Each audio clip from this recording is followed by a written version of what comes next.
gentlemen, boys and girls, Dying Time is here. That's right, we're talking Friday the 13th Part 2, the really good part, on Kill by Kill.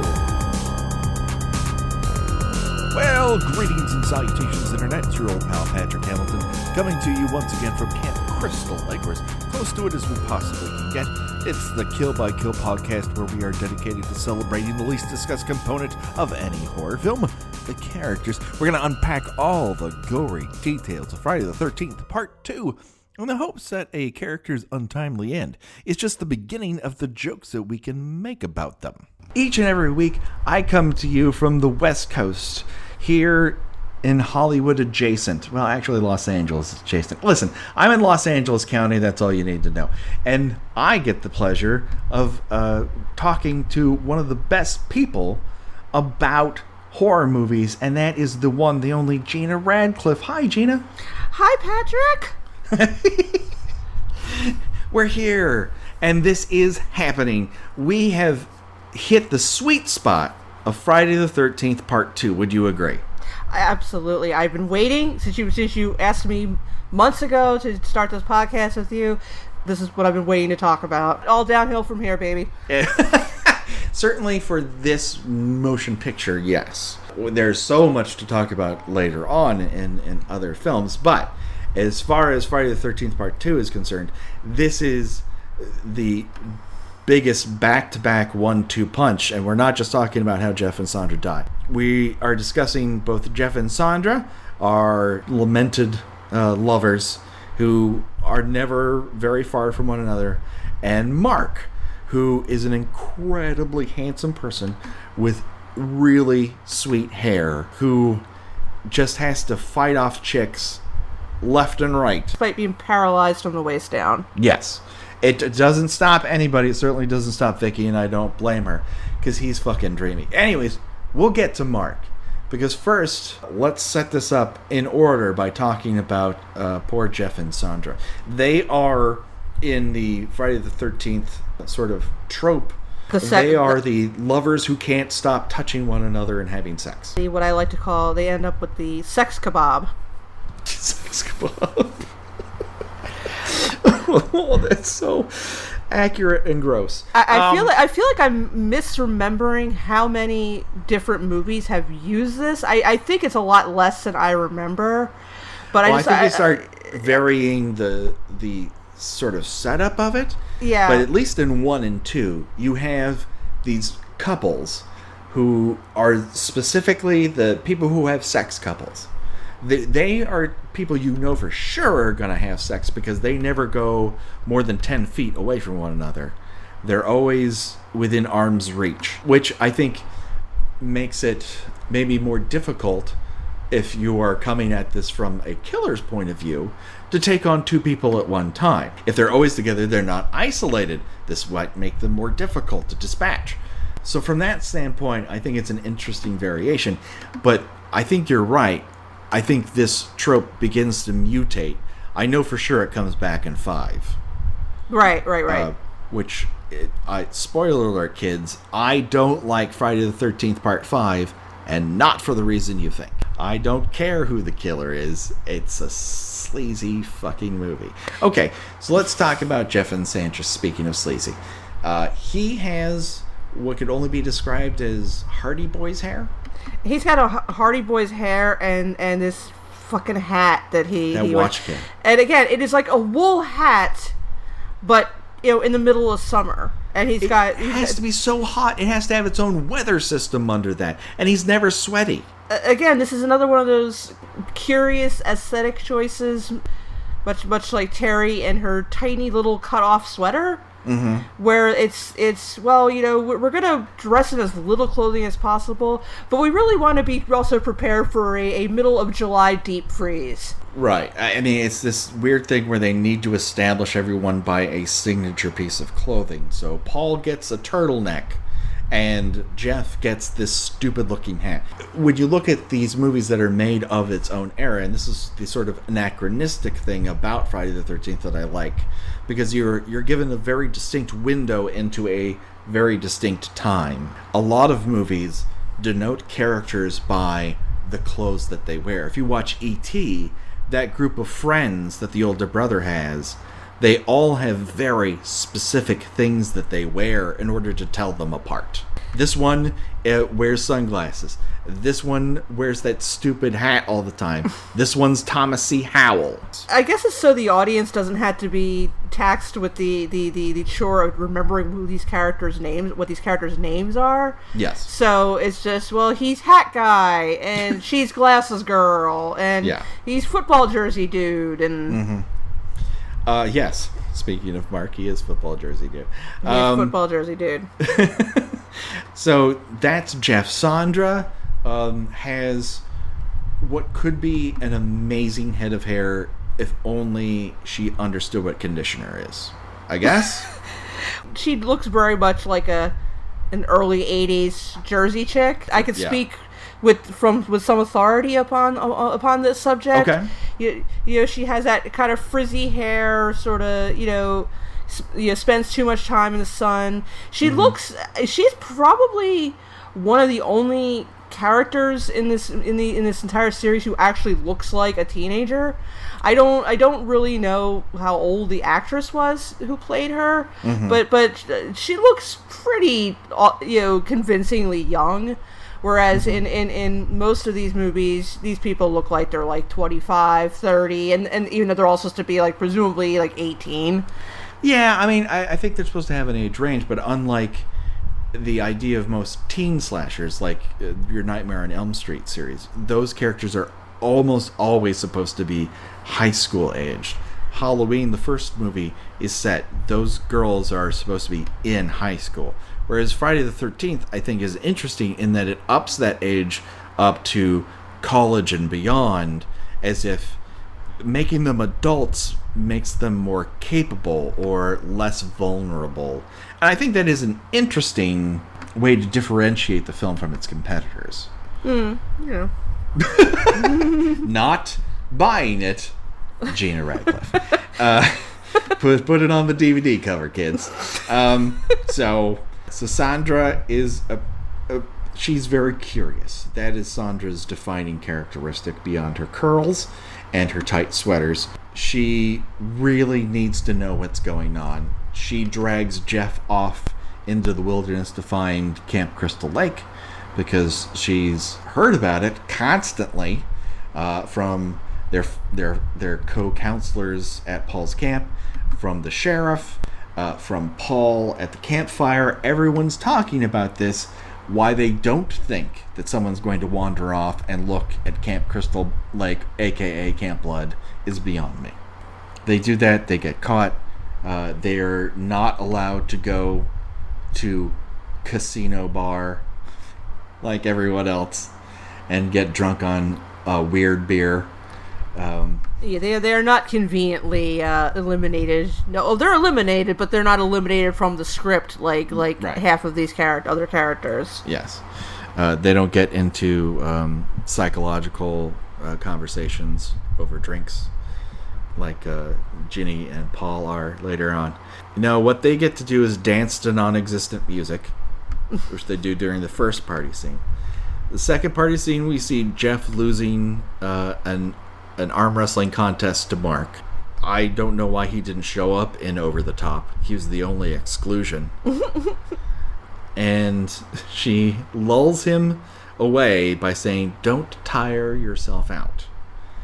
And I guess his arm?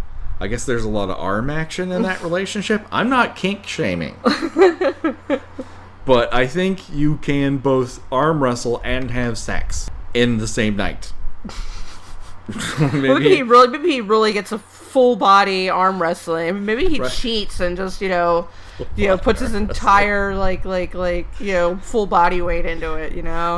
All that blood that's going to your arm, you're wasting it. It could go to your penis later. Okay, I'm out. Can't use that blood again. I don't know how bodies work. Somewhere there's an arm wrestling guy who really likes Friday the 13th who's furiously typing an email to us right now. I can't wait to read it. So these two go upstairs, and here's the sort of, if you're looking for a difference in directorial styles between this and the first film, because those are the only two films we've seen in sequence here. It's that the sex scene in the first movie looks vaguely sexy, and this one looks like a doughy guy laying on top of another girl. Yeah, they didn't really make any appreciable effort in making this erotic or enticing or anything that you didn't just want to fast forward through while you're time it to a bathroom break or to get more pour some more mellow yellow. Oh my God, no! Please, if you're pouring mellow yellow right now, stop. You're better than that. You can do better things with your life. I believe in you. That's coming from me, Patrick Hamilton. Yeah, these two kids do everything together. They explore, they dance, they wrestle, have orgasms, die. Everything together. They're killed via spear, which we originally see in the campfire scene. It is Chekhov's spear. Because we see it in the campfire scene, we see it later on with the mask on top of it, and then Jason picks it up, goes up the stairs, and spears them both in, I guess, the afterglow. Listen, I don't want to get too personal, Gina, but after you've expended yourself and shared your love with this other person, whether it be the first night you met or your 1,000th, after you've come, you gotta go. Don't lay on top of somebody, is what I'm saying. Yeah, no. It's just you're sweaty. You're. It's just like all right. You can cuddling can ensue, but you gotta. There's cuddling. There's spooning. There's so many things you can do. Don't lay on top of somebody in your condition. That can't be fun. She's a smaller girl. He's a larger guy. She's got to be dying under there. And he just seems like somebody that would be just really clumsy, like, leaning on her hair, accidentally elbowing her in the eye. He just seems like kind of a, klutzy sort of dude. But it has to be this way. They have to be in this exact position, otherwise this kill doesn't work. And we know this because it happened once before in a Mario Bava film called A Bay of Blood / Twitch of the Death Nerve. Now, I will say, this film achieves it a little bit better by one improvement, and that is that the bloody tip of the spear takes a notch out of the wood once it comes all the way through the bed, and it reinforces that it's a real object. So that part I like. But do you think that this is actually stolen idea, or is this parallel thought? I'm gonna say it's probably stolen. Okay. Although I find myself wondering, it's like, did Jason just take a chance that he knew what this guy's fuck style was gonna be, and like, well, I'm gonna, he just said, he's probably just gonna just lay there for a little while, like an old bag of laundry on top of her, I take him out both at once. That's time management skills at work. It's just this thing like, what is this guy's fuck style? Come on, Jason, think. All right, I know the kind of guy he is. It's sack of laundry. He's a lingerer. They're not going to be spooning. I can do this. They're just going to be on top of one another like a sad sandwich, and I'll spear them. Like at a Greek diner, and they put that on top of your chicken club. I'm gonna call it right now. Our fan hashtag is gonna be sad sandwich. Sad sandwich.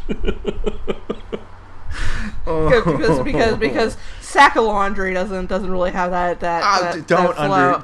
Listen, don't undersell yourself. Somewhere out there, someone heard that, and that's what got them going.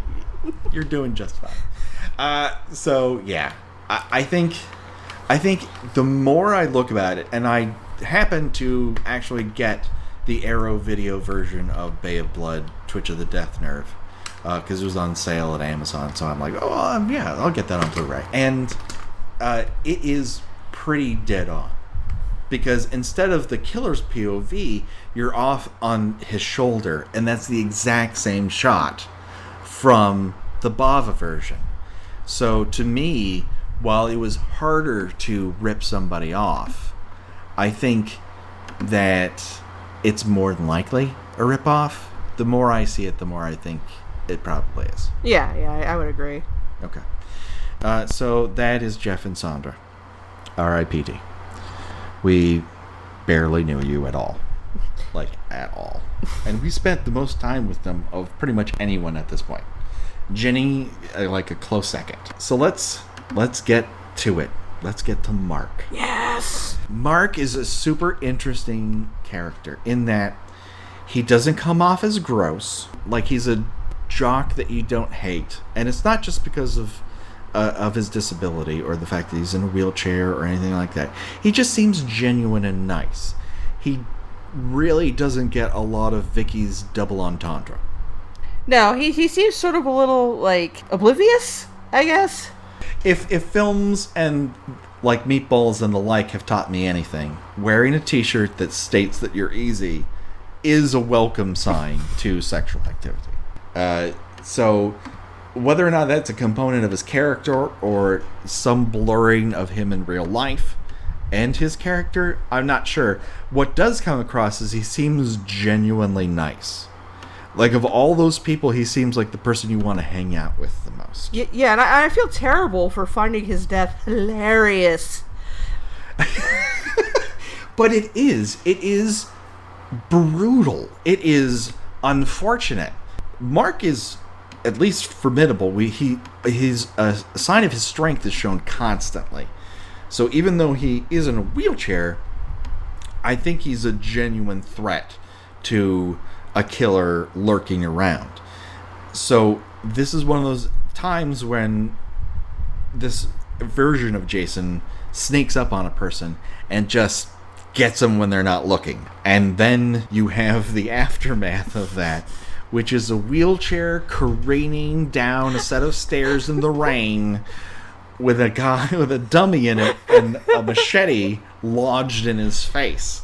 Again, and it is both haunting and hilarious at the same time. And again, as we covered in the last episode, the machete's facing the wrong way. Yeah.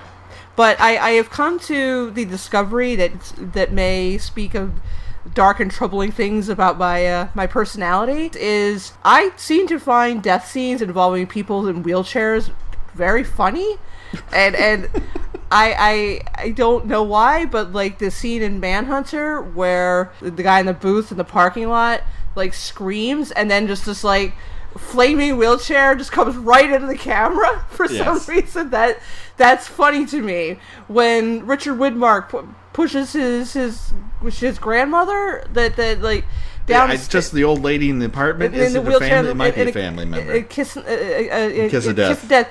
Hilarious. When the kid in Mars Attacks is rescuing his grandfather from the nursing home, and in the background there's a flaming corpse in a wheelchair just careening down the hallway, I'm laughing hysterically. It's God's gonna punish me someday. Oh wait, the brother in the Texas Chainsaw Massacre. Yeah, Franklin. He's a case unto itself. He's another one that just gets an axe in the face in a wheelchair, and it's hilarious.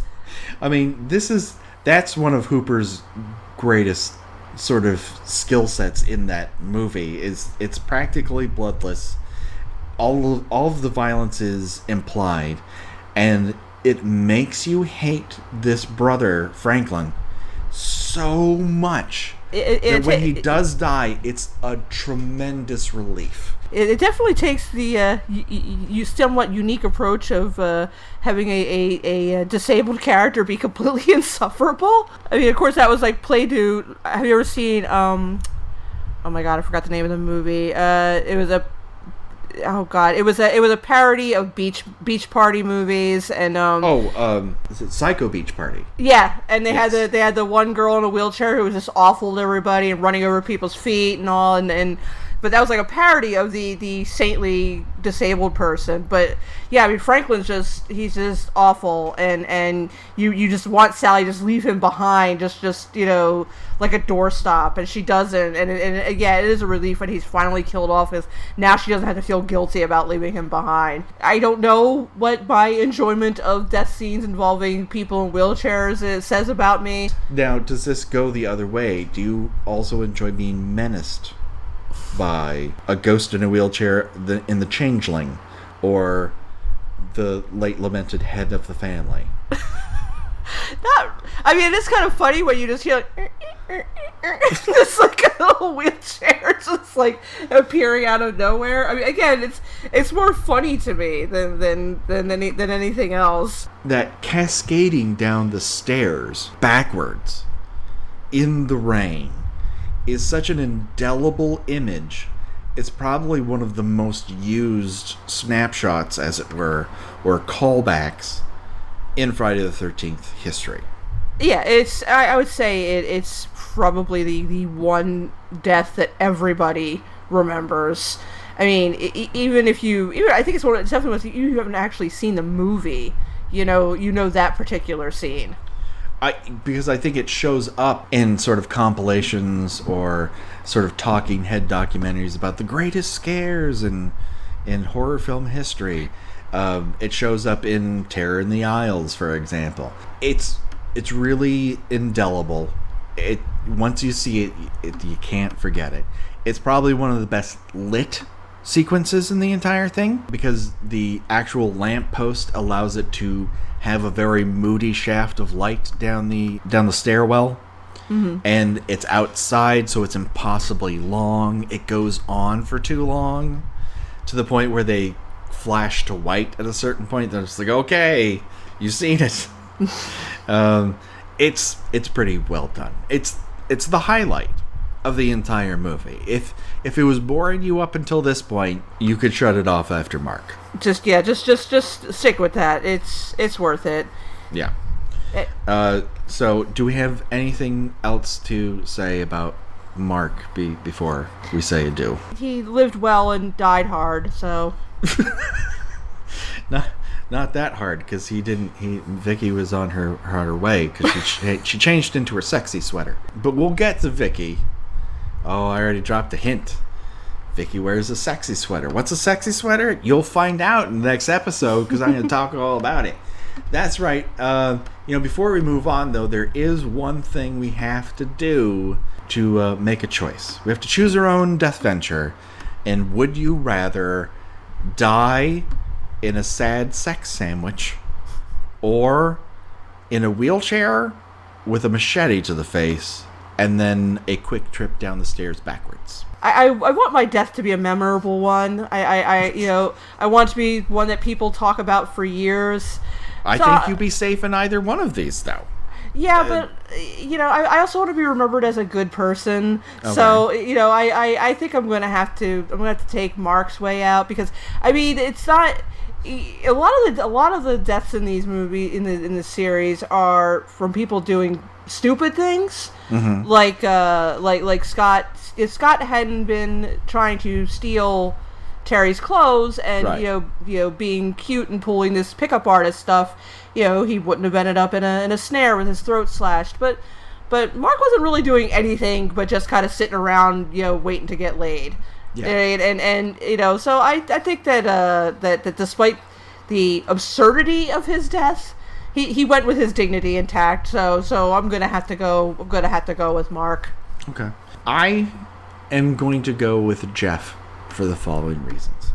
He did not see his death coming. He got to have sex one last time. He probably died happy. With a super hot Jersey broad. He was in that afterglow, and then he's gone in a snap. I think that's the way I want to go. I want evidence that, I had sex before I died. And the only way to prove that is to die after having had sex. You can't prove it any other way. People won't know. I have a child. You don't know how that kid got here. You may think you know Gina, but you don't know everything.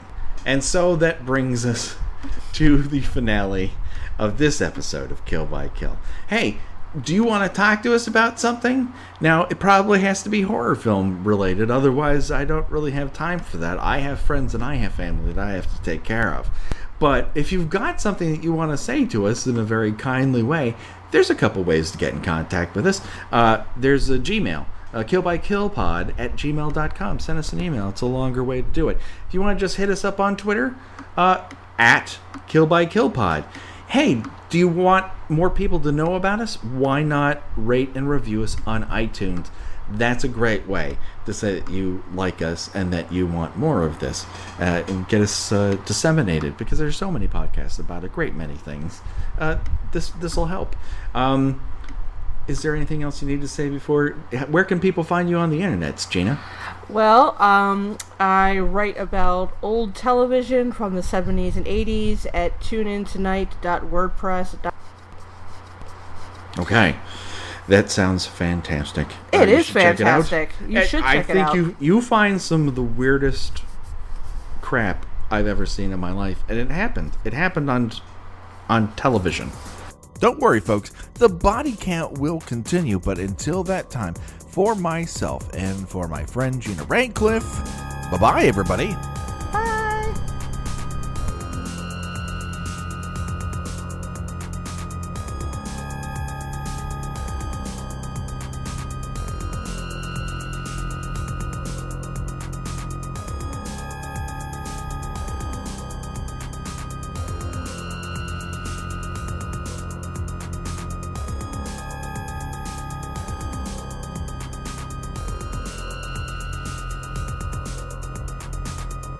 Kill by Kill is produced by We Write Good and is intended for entertainment purposes only.